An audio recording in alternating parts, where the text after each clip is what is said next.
So two important part of management, surgical debridement and the medical management in the form of amphotericin B, has been told by our colleague Professor R.K. Singh and Professor Amit Kesri. So here I am going to talk regarding the how to manage the diabetes. So what I have done, I have divided my talk into the two parts. Like one part is like when the patient coming with the mucormycosis. Like usually what we have seen, the mucormycosis in in this second wave of COVID is usually developing up after the second and third weeks of once the patient is infected. So many times what happening, these patients become RT-PCR negative, they are sent back home and then developing the features of this rhino orbital mucormycosis and coming again to hospital. So and the second part I am going to talk regarding the prevention of that. So classically this patient will come elderly person with uncontrolled diabetes, recover from the COVID, and some of them may be having the steroid in the tapering dose, and many times they have one or other comorbidity of diabetes like diabetic nephropathy. So this was already told very nicely by Professor R.K. Singh. I will just skip this slide. So management. So what here we are going to see how we can control the diabetes in the mucormycosis, mainly in the hospital patients. So as I already pointed out, very striking that half of our patients are not diagnosed with the diabetes. So when these patients coming with the mucormycosis, you admit the patient, get the blood sugar done, and you just ascertain whether they are having any history of diabetes, and send at least 2 blood sugar on the day 1. And the next day, you send the fasting sugar, postprandial sugar and A1C for all patients, whether they are diabetic or they are not diabetic. And also the patient which you have screened and whose blood sugar is more than 140 mg%. And very important to do the urine ketone. If available, you can do the blood ketone if the admission random blood glucose is more than 250 mg%. So if the patient is not having any history of previous history of diabetes, but if their fasting blood sugar is more than 126 or A1C is more than or equal to 6.5%, then usually we label them as a diabetic patient. And you admitted the patient, now you find out if they are having a diabetic, you monitor at least 4 times the blood sugar. Like important thing, fasting, before lunch, before dinner and after dinner. And depending upon, you try to, if sugar is not very high, you can modify with the diet. But if the sugar is not getting control, if the pre-meal value is going more than 140 and post-meal value is going more than 180 mg%, better to start the insulin in the form of basal bolus insulin. Basal bolus insulin is before each meal, that is in the breakfast, in the lunch and in the dinner, you give the short acting bolus insulin, that is a regular insulin. And basal insulin, if it is NPH, that is intermediate acting, you give in the morning before breakfast and in the evening before dinner. If you have cost is not the constraint, you can give the long acting insulin like Glargine, insist of NPH. This you have to give only once a day at the bedtime. And many times we see patient discharge on the tapering dose of steroid. We ask the patient to monitor the blood sugar.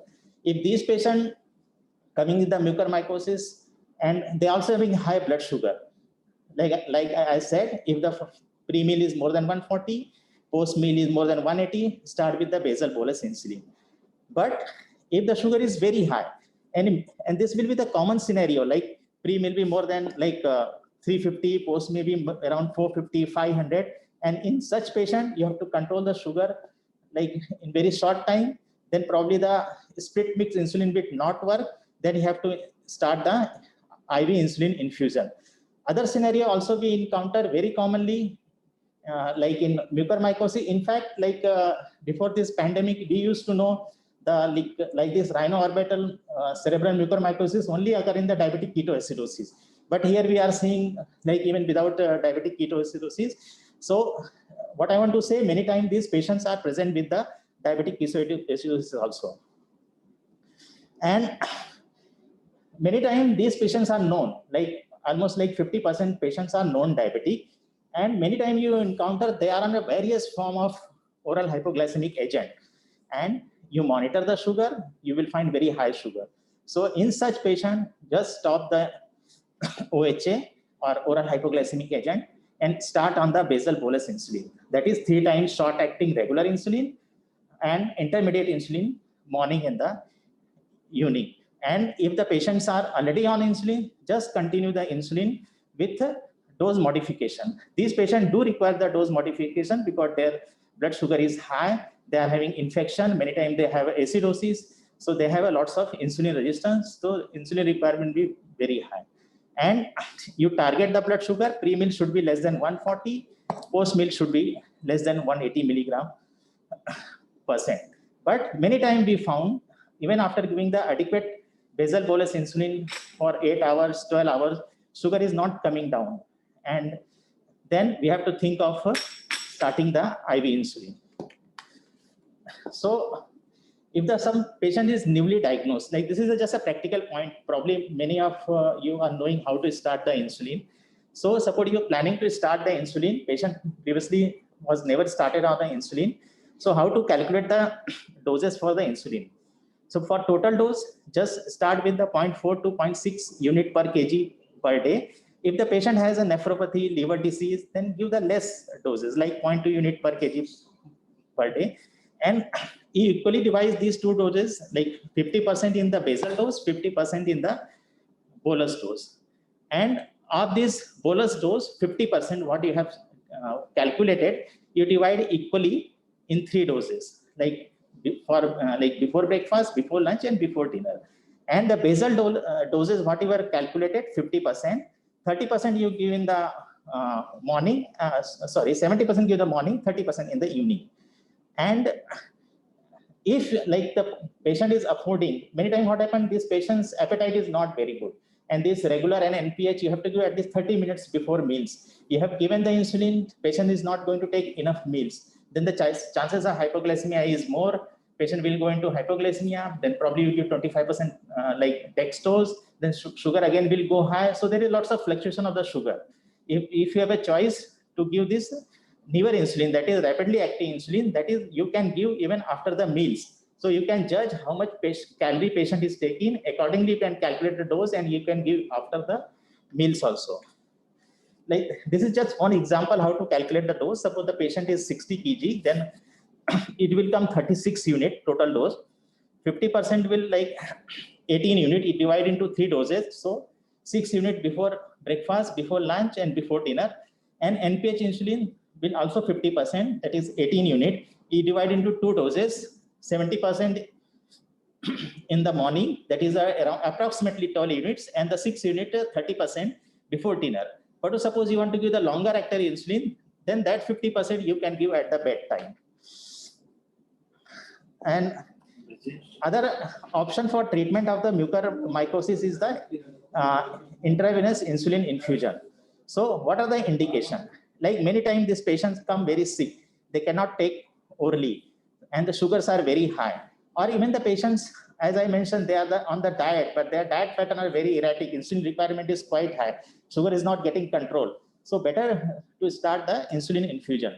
Patient in diabetic ketoacidosis, you have to start the insulin infusion. And also the patient who is having uncontrolled hyperglycemia, whose the glucose is more than 200 milligram %, despite your best of management in the form of basal bolus insulin. And how to start the infusion? So insulin infusion to be started 0.05 to 0.1 unit per kg body weight. It is given everywhere, so I will not go into very detail. Important thing, how to prepare the insulin infusion. You have to add the 50 unit of regular insulin in 50 ml of normal saline, and just flush that line with 20 ml of normal saline before starting the infusion. And initially you monitor the sugar 1 hourly. Once the sugar is stabilized, you can monitor 2 to 4 hourly. And you can adjust the blood sugar insulin doses as per requirement. Your glycemic target should be in between 140 to 180. This is one example just I have given how to order the initial insulin infusion order. Like if somebody's blood sugar is like 180 to 200, you start the infusion with 1 unit per hour. If somebody's blood sugar is like 300 to 400, start the insulin infusion 3 unit per hour. And you monitor at least 2 hours. Then only if it is not getting control, then you decide to increase the dose further. Other important thing, if the blood sugar on infusion is coming less than 70 milligram percent, just please stop the infusion, or patient will go into severe hypoglycemia and he may become unconscious. Many times these patients are quite sick, so you have to very alert for the hypoglycemia, because many times they will not manifest the various symptoms of the hypoglycemia. If somebody's sugar is less than 70, give 100 ml of 25% dextrose, recheck the blood sugar after 15 minutes. If again it is coming less than 70, then you can repeat the 100 ml of 25% dextrose. And then if it is going like more than 180, you start the half of dose of the insulin infusion. So this is one important thing, just last few slides regarding the diabetic decay management. Apart from the blood sugar, you have to see the patient's hydration also. So give the adequate fluid. Other important thing is the potassium, potassium management also. Many times because of diabetic ketoacidosis, and you are giving the amphotericin B, which also causes the potassium leak from the kidney, and there is a hypokalemia. So you have to be very careful. You have to monitor like 2 to 4 hourly potassium and adequately supplement if the potassium is on the lower side.